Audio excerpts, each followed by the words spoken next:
ایک مرتبہ ایک صاحب 3-4 سال کا واقعہ ہے، زیادہ نہیں، آئے بہت انہوں نے بہت زیادہ لوگ سے کہا کہ صاحب میرا زمین میں نے لی ہے تو کراچی میں، اور اس کا سنگ بنیاد آپ رکھیے، عمارت بننے والی ہے، سبھی چلیے قریب چلو کا مکان پہ گئے تو وہ بنیاد میں خود ہی تھی، میں نے دیکھا ایک بکرا، میں نے کبھی یہ بکرا کہا کہ یہ کلے لبا کر کے خون سوچ میں آئے، تو میں نے کہا یہ تو وہی ہے، دھرتی ماتا کو بھیٹ دیتے ہیں کہ کہیں خفا نہ ہو جائے، میں نے کہا تو شرک ہے، خالص شرک ہے، توبہ کیجیے سے چھوڑیے اس کو۔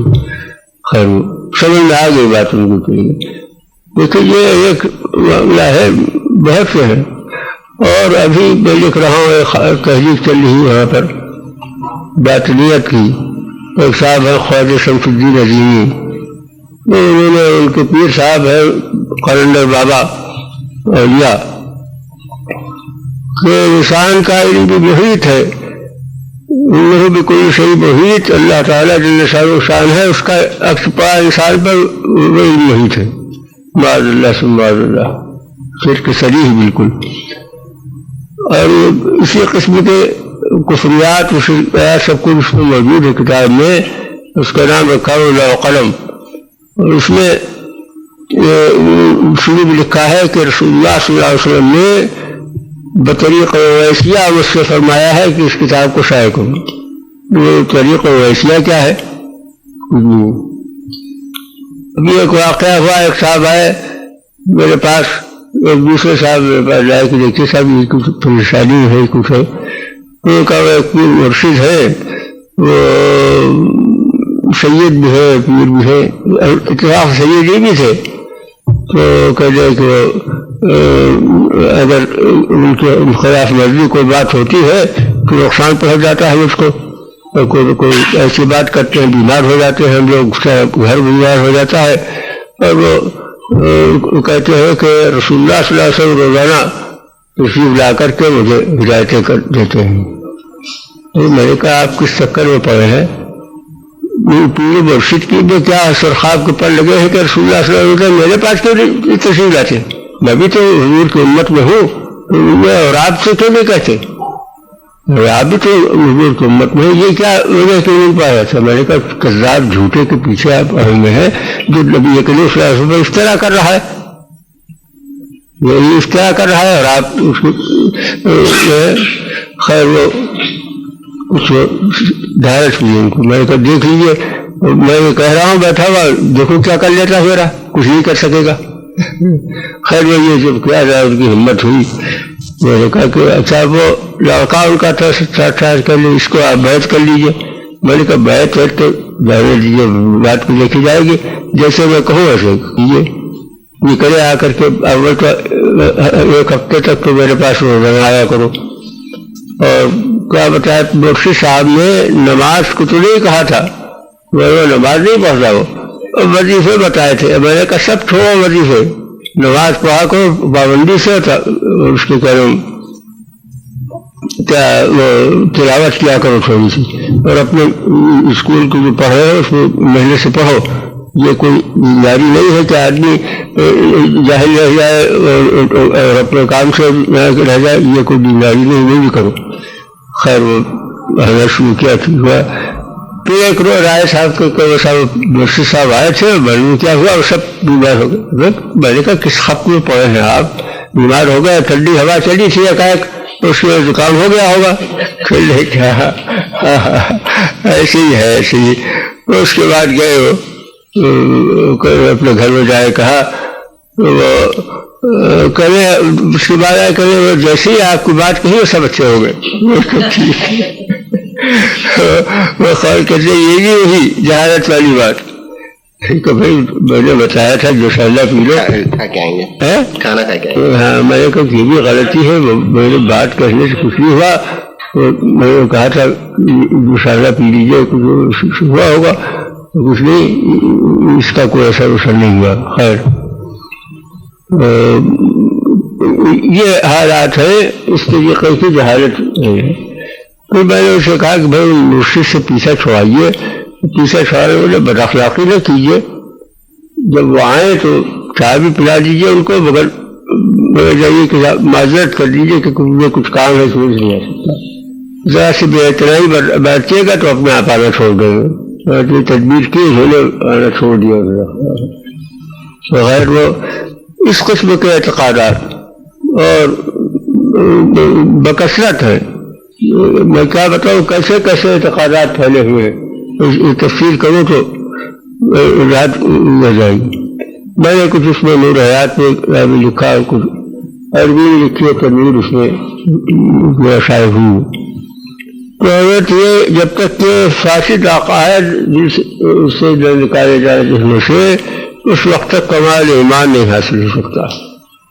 کمال ایمان کے دو ثبوتیں ہیں، ایک تو یہ کہ کیفیت ایمانی قوی ہو، اس کی تو کوششیں بھی ہوتی ہیں، لیکن جب تبلیغ جماعت میں اسی کوشش ہوتی ہے، خانقاہوں میں اسی کوشش ہوتی ہے کہ کمال ایمان حاصل ہو، کیفیت بڑھ جائے، اس کے لیے اذکار ہوتے ہیں، تلاوت کرتے ہیں، نوافل پڑھتے ہیں کہ کیفیت ایمانی بڑھ جائے.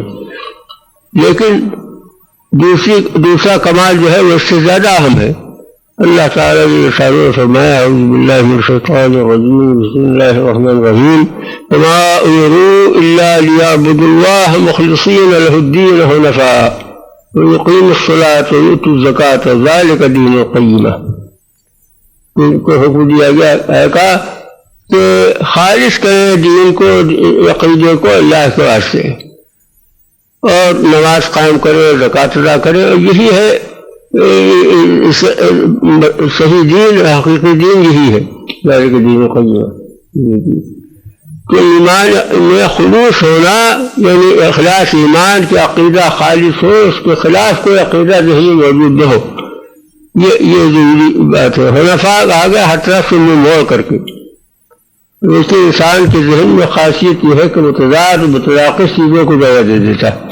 جیسے اب یہ کمرہ ہے جس میں اگر چاہیں آپ تو انگیٹھی بھی رکھ دیں، ایک تو برف رکھ دیں، کر سکتے ہیں. ایسے انسان کے ذہن میں بھی اللہ نے قوت رکھی ہے کہ متضاد چیزوں کو جگہ دے دیتا ہے. آپ دیکھ لیجئے ایک شخص ہے، ایسے بہت سے اشخاص ملے ہوئے تو اسے کہیے بڑے خضوع کے ساتھ، بڑے تجوید کے ساتھ کہ لا الہ الا اللہ، کہیں گے نہیں. اور دوسرے اور دیکھے تو قبر کے سامنے سجدہ کر رہے ہیں. اور بھائی دونوں میں کیا نسبت ہے؟ وہ کہا یہ سجدہ تعظیمی تھا، دونوں میں صلح کرانے کی کوشش کرتے ہیں. توحید و شرک میں صلح کرانے کی کوشش کی انہوں نے، تو صلح تو نہیں ہوتی ہے، مگر اللہ سے اپنے دل کو تسکین دے دیتے ہیں، اور جب اگر تسکین نہیں ہوتی تو توجہ ہٹا دی، مسئلہ ختم. تو دونوں اپنی اپنی جگہ پر رہتے ہیں.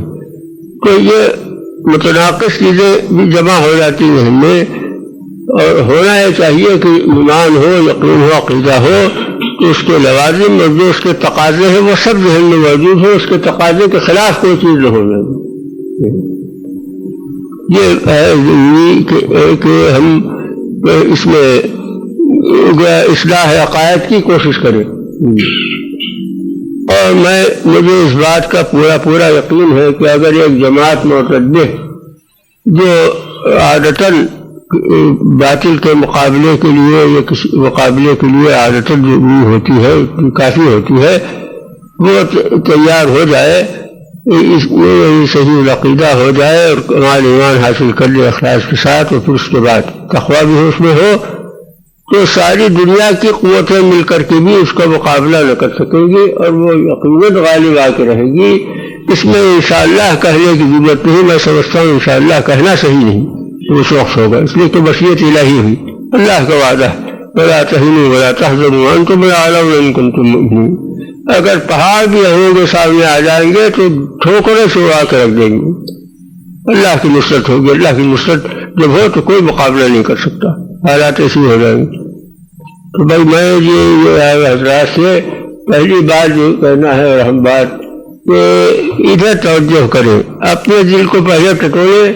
اللہ کی کتاب موجود ہے ہمارے اندر، قرآن مجید کی روشنی دیکھ لیں کہ کوئی ایسا عقیدہ تو نہیں ہے جو اس کے خلاف ہو. جو قرآن میں ہے وہی عقیدہ ہے. اور دوسروں کی طرف توجہ کریں. اور اس کی اصولی بات یہ ہے کہ کسی عقیدے کو آپ پوچھیں بغیر دلیل کے نہ قبول کریں، اور دلیل بھی قطعی ہونا چاہیے اس کی. محض اخبار احاد یعنی ایک روایتوں سے عقیدہ نہیں ثابت ہوتا، یہ بات یاد رکھیے. اور ہر عامی شخص کو عقیدے کی دلیل پوچھنے کا حق حاصل ہے، اور واجب ہے ان کے اوپر اگر اسے معلوم ہو تو دلیل بتائے. بغیر دلیل کے یہ با اتفاق علماء اہل سنت اور قرآن مجید سے بات مستنبط کر کے لکھی ہے کہ عقیدے میں تقلید کرنا جائز نہیں. تقلید جو ہے یہ صرف فروع میں ہے، عملی مسائل میں، اور عقیدے میں تقلید کرنا اس کی جائز ہی نہیں، اس کی دلیل سے معلوم ہونا چاہیے. امام حنیفہ اللہ تو اس بارے میں سختی کرتے ہیں اور کہتے ہیں کہ ایمان میں تقلیدی معتبر ہی نہیں. کوئی اسے جو محض مقلد ہو کہ فلاں مسلمان اس لیے مسلمان ہے تو وہ کہتے ہیں کہ اعتبار نہیں، اس کا مسلمان ہی سمجھا جائے گا. اسے معلوم ہونا چاہیے کیوں مسلمان ہو رہا ہے، کیوں ہے مسلمان، اسلام میں کیا خوبی ہے بتائے سمجھے. اور ہر شخص سمجھتا ہے کچھ نہ کچھ، یہ کہ ہر شخص دلیل سے سمجھتا ہے، لیکن اب وہ دلیل کے الگ الگ ہوتے ہیں. بیچارہ جاہل جو ہوتا ہے دوسرے طرف پر دلیل پیش کرتا ہے، فلسفی ہے دوسری طرف پر، مگر دلیل سب بات ہوتی ہے توحید کی. تو یہ ہے کہ اس میں اور کریں اور دوسرے تک بات پہنچائے، ان کو سمجھائے، اصلاح کریں. یہ بات یہ کہنا تھی. اس کے بعد اللہ تعالیٰ جل شانہ پھر امت ہوگی، اور اس وقت کے میں اس کے بارے میں نہیں کہنا چاہتا جو سیاسی حالات ہیں. یہ تو شیطان سے جنگ ہے فکری محاذ پر، اس کو طریقہ. اب دوسرا سیاسی محاذ پر ہے. اب اس کو میں اس کی تفصیل نہیں کرنا چاہتا اس کے بارے میں، اس لیے کہ سیاسی محاذ کے اوپر ممکن ہے کہ اس کی تفصیل سننا ہے، کرنا آپ کی مصلحت کے خلاف ہے. یہاں کے مقامی حالات اس کو نہیں برداشت کرتا ہوں. اور وہ ایسی چیز ہے کہ اس کو جتنے بھی حضرات یہاں بیٹھے ہوئے ہیں سب پڑھے لکھے ہیں، کوئی جاہل لوگ نہیں ہے، یہ سب سمجھتے ہیں کہ کیا ہو رہا ہے اور کس طریقے سے امت مسلمہ خطرے میں گرفتار ہے. وہ سب سمجھتے ہیں، خصوصاً عربی والے. تو اس میں تفصیل لینا نہیں چاہتا.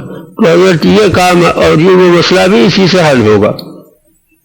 یہ حالات یہ ہے کہ سیاسی حالات جو ہے وہ خراب ہیں، لیکن خراب کس کی وجہ سے ہے؟ صرف دشمنوں کی وجہ سے نہیں ہے. اور دوست جو ہے وہ بھی غلط راستے سے اختیار کرتے ہیں اور ایسا طریقہ اختیار کرتے ہیں دشمنوں کو تقریب ملتی. جناب یہ کہ اس کام کو آپ دیکھیں خود کتابوں میں، اس میں اللہ کی کتاب دیکھیں، سب سے بات ہے اللہ کی کتاب دیکھیں اور خود نہ دیکھ سکتے ہو تو علماء سے اب یہاں پر ہمارے مولانا قاری عبد الحمید صاحب ہیں اور حضرات علماء ہیں. ایک درس کا جیسے سلسلہ ہے، یہ درس قرآن کا سلسلہ ہو اور آپ اس کو دیکھیں اور پوچھیں، اور جو صاحب خود دیکھ سکتے ہو تو عالم ہے خود دیکھیں. تو یہ بہت بڑی بات ہے، کمال ایمان حاصل کرنے کی کوشش کرنا. اب یہ بات میں عرض کر چکا اور میں عرض کرتا ہوں کہ اس پر ذرا غور فرمائیے کہ ہم کن حالات میں ہیں، دین کے لیے کتنے خطرات ہیں اور کتنے نقصانات پہنچ چکے ہیں. اگر احساس ہے موجود تو دل خون ہوگا اور زندگی پھیکی معلوم ہوگی. جب تک کہ اللہ کے دین کے لیے کوشش نہ کی جائے اس وقت تک آپ کو چین نہ پڑے گا. وقت احساس ہونا چاہیے تکلیف ہونے لگے. جب احساس ہوگا تو اللہ تعالیٰ جل شانہ سے فرما دے گا آپ کا، اور آپ کو حالات اور اس کے نتائج اور اس کے ماحول اور اس کو یہ ساری چیزیں آسانی سے سمجھ میں آتی جائیں گی. تو آخر دعوانا الحمدللہ رب العالمین. یہ تو کہہ چکا، اس میں بزرگوں کے حالات بھی کچھ بیان کر چکا. اب اگر آپ اور سننا چاہیں بزرگوں کے حالات تو بہت ہے، یہ حضرات ایسے تھے جن کو میں نے دیکھا، اور میں دیوبند سے تھے، میں لکھنؤ سے، اور انہوں نے اتنا کام کیا ہے، اللہ تعالیٰ ان کے مراتب درجات بلند فرمائے۔ اور کچھ اور بھی تھے جو ان کے